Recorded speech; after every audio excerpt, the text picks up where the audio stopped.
The train was unusually packed that evening. Bodies swayed in rhythm with the train's momentum, some passengers scrolling absently on their phones, others half dozing after a long day's work. The car hummed with the low, collective murmur of conversation, punctuated now and then by the whine of the tracks.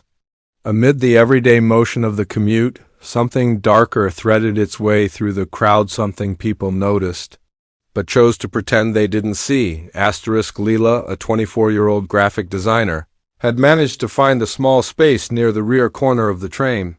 Her earbuds were in, but she wasn't listening to music anymore. Her eyes were fixed down at the floor, trying not to react, trying not to look up. A man standing too close, far closer than necessary given the available space, had been speaking to her in a tone laced with entitlement and mockery for the last 5 minutes. She'd tried ignoring him. That only seemed to encourage him. You got a boyfriend or something? The man pressed, his voice low but audible to those nearby. You look lonely. Maybe I could keep you company.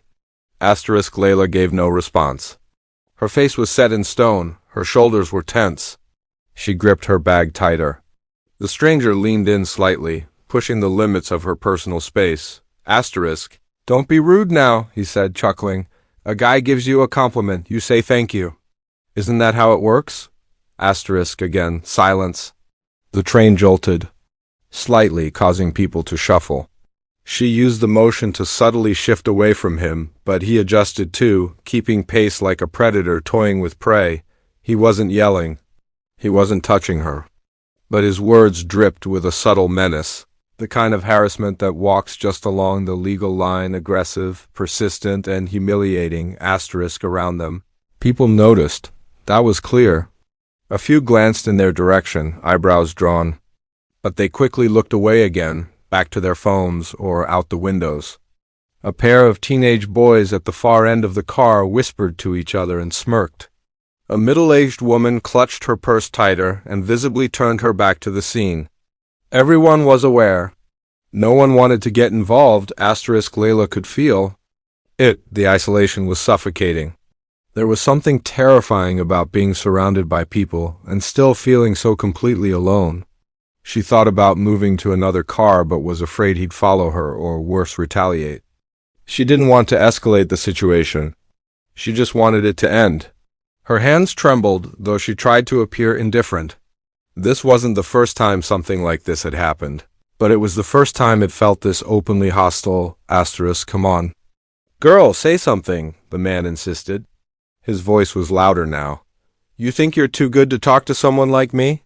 Still nothing from Leela. The atmosphere shifted. The tension that had been quietly building now thickened, the kind of moment when everyone silently hopes someone else will do something, just not them. That's when a calm but firm voice cut through the noise. Hey, she said no.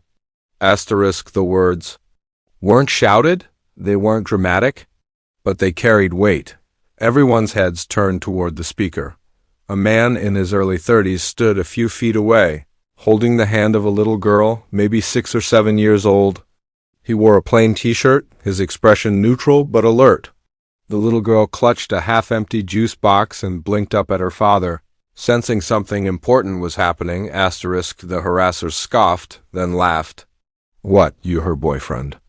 Or something. The man didn't flinch. I'm a human being who knows what respect looks like. Back off. There was no hesitation in his voice, no fear, no aggression, either, just steady certainty. It was enough to pull the attention of the crowd fully onto the situation. Passengers who had been avoiding eye contact were now watching. Some even stepped a little closer, emboldened by the man's words. The harasser's expression twisted.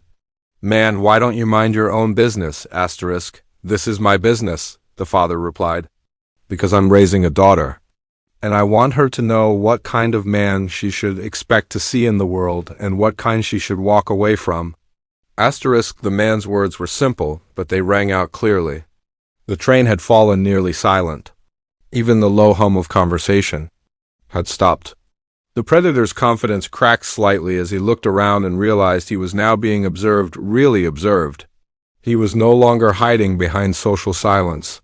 He was exposed, with a scowl. The man mumbled something under his breath and stepped away from Layla, moving to the far end of the train car. No one stopped him, but they all watched him go.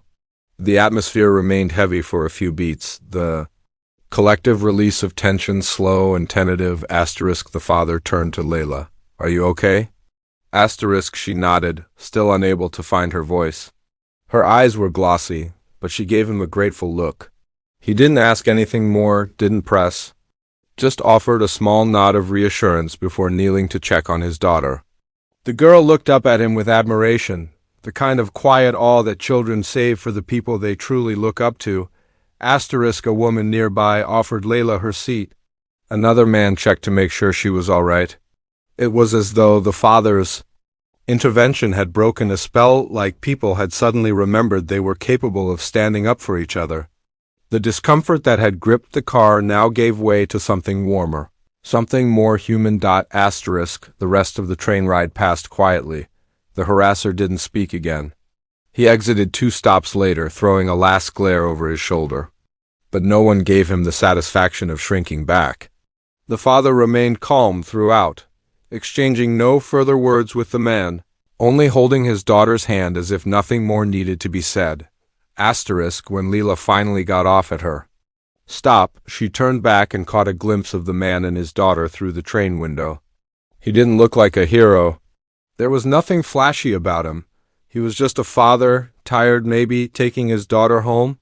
But to her, he had become something unforgettable, a reminder that even when the world feels indifferent, courage can still look like one person refusing to let cruelty go unchecked. What stayed with her wasn't just the intervention itself. It was how he'd handled it. There was no violence, no escalation, just presence, decency. He had done what so many others didn't, acknowledged her humanity in the face of someone trying to strip it away. She would never know his name, but she'd remember his words for a long time, on that train.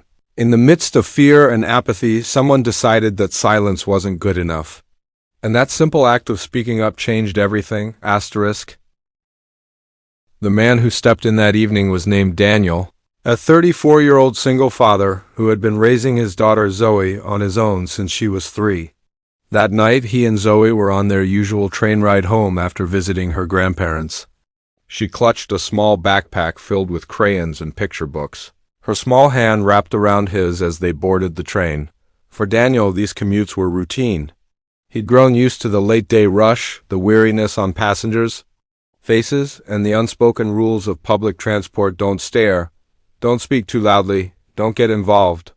But something about that particular evening shifted as soon as he noticed the woman near the back of the train. He didn't know her, didn't recognize her face or her name, but something in her body language made his instincts stir.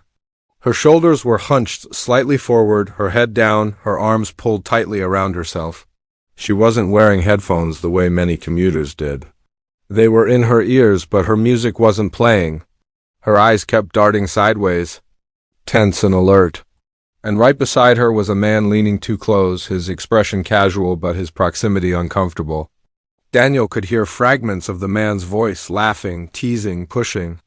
It was the kind of tone that wrapped its malice in forced charm. It was predatory. Daniel had seen this before. Not this exact situation, but enough versions of it. When he was in college, when he worked in nightclubs as a security guard, even once outside Zoe's school. It was always the same kind of entitlement, the belief that someone, usually a woman, owed them something, a response, a smile, their attention. Daniel watched for a moment longer, just to be sure. Some part of him hoped maybe he was overreading it. But then he saw it clearly, the way the man moved closer when the train jolted, how his lips curled when the woman leaned away. She was trying not to engage, but she was cornered. Daniel knew the rules of the city. Most people don't get involved. They glance over, make a mental note, then look away.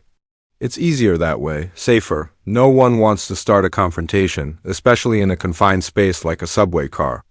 But Daniel also knew something else. Zoe was watching. Zoe didn't understand the full scope of what was happening. She was too young to grasp the weight of gender dynamics or the fear woven into that woman's stillness. But she saw her father's face change. She saw the tension in his jaw, the way he gripped her hand just a little tighter. And when Daniel let go of her hand, crouched slightly to look her in the eye and whispered, "Stay right here, baby, okay?" Zoe nodded. She trusted him completely. Daniel stepped forward. His voice was calm but carried just enough volume to slice through the ambient train noise. "Hey," she said, "no." He wasn't looking for a fight. He had no interest in posturing or raising his voice. What mattered was disrupting the pattern, the man's control over the situation. The moment Daniel spoke, attention shifted. The predator could no longer operate in silence. He was no longer invisible. And Daniel wasn't offering an option or a negotiation. He was setting a boundary. The harasser turned to him with the smugness of someone used to getting away with this kind of thing. "You her boyfriend or something?" he asked, clearly trying to belittle Daniel, to reassert dominance. Daniel didn't blink. "I'm a human being who knows what respect looks like. Back off." Those words weren't scripted or rehearsed. They came from a place deep inside him, years of watching the world dismiss behavior like this, years of learning what it meant to raise a daughter in that world. For Daniel, everything came back to Zoe, every decision, every reaction. He wasn't just protecting a stranger. He was showing Zoe what protection looked like. He was showing her what integrity sounded like. He hadn't always been this confident. After his wife passed away suddenly in an accident, Daniel had spent years doubting himself. As a single parent, he felt every expectation pressing down on him. How to provide, how to nurture, how to protect. He read every book he could find about parenting, talked to counselors, leaned on his mother when he needed support. But more than anything, he listened. He watched Zoe and listened to the way she talked about school, the shows she liked, the way she observed people around her. And one thing became crystal clear to him: she was always watching him. Every little action, every offhand comment, every reaction to the world around them.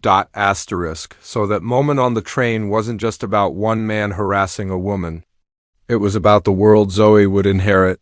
It was about whether she would grow up thinking people would stand up for her. It was about whether she'd learn to expect respect not as a favor, but as a right. When the harasser tried to assert himself again, asking Daniel why he didn't just mind his own business, Daniel knew the exact message he needed to send, not to the man, but to the people around them, especially his daughter. "This is my business," he said, "because I'm raising a daughter, and I want her to know what kind of man she should expect to see in the world and what kind she should walk away from." There was no preaching in his voice, no theatrics, just truth. A truth that hit harder because it was delivered plainly and sincerely. Daniel wasn't trying to impress anyone. He was trying to live by the values he talked about at bedtime when Zoe asked why people did bad things or why some kids at school were mean to others. He wanted to model those values when it actually mattered, not just when it was easy. Zoe, meanwhile, hadn't moved from her spot. She stood where he had asked her to, watching intently. Her small eyes locked on her father's face, her fingers gripping the strap of her backpack. She wasn't scared, she was focused. This wasn't just another train ride for her anymore. It was a lesson she didn't even realize she was learning. The man eventually moved away, muttering under his breath, but the damage to his bravado had been done. He realized he was now the subject of attention, not admiration. His confidence waned in the light of real scrutiny. He left the train a few stops later, disappearing without another word. No one followed him. No one needed to. The moment had passed. Daniel returned to Zoe's side. He didn't make a big show of it. He didn't wait for applause or expect thanks. He simply knelt again and asked her if she was okay. She nodded and handed him her juice box without a word. They sat down together when space opened up, and Daniel brushed her hair back from her forehead like he always did. To her, her dad was just being her dad. For the rest of the ride. Other passengers glanced at him, some nodding quietly, others offering soft smiles. A few checked in on the woman who had been harassed, making sure she felt safe, reminding her that someone had seen her. The silence of the crowd had been broken, and with it the illusion that doing nothing was ever neutral. Daniel didn't need recognition.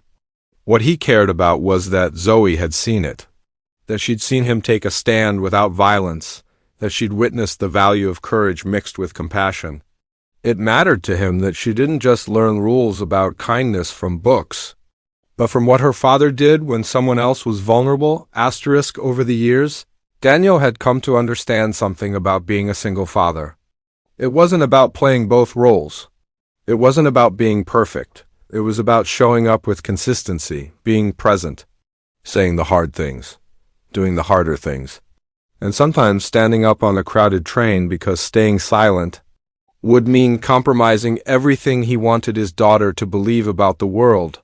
For him, protecting Zoe wasn't just about shielding her from danger. It was about teaching her what safety looked like, what it sounded like, what it felt like. It was about letting her see that standing up for someone else wasn't just noble, it was necessary. Because one day she might be in that woman's shoes, or she might be the one with the power to speak up. And when that day came, Daniel hoped she'd remember not just what he did, but why.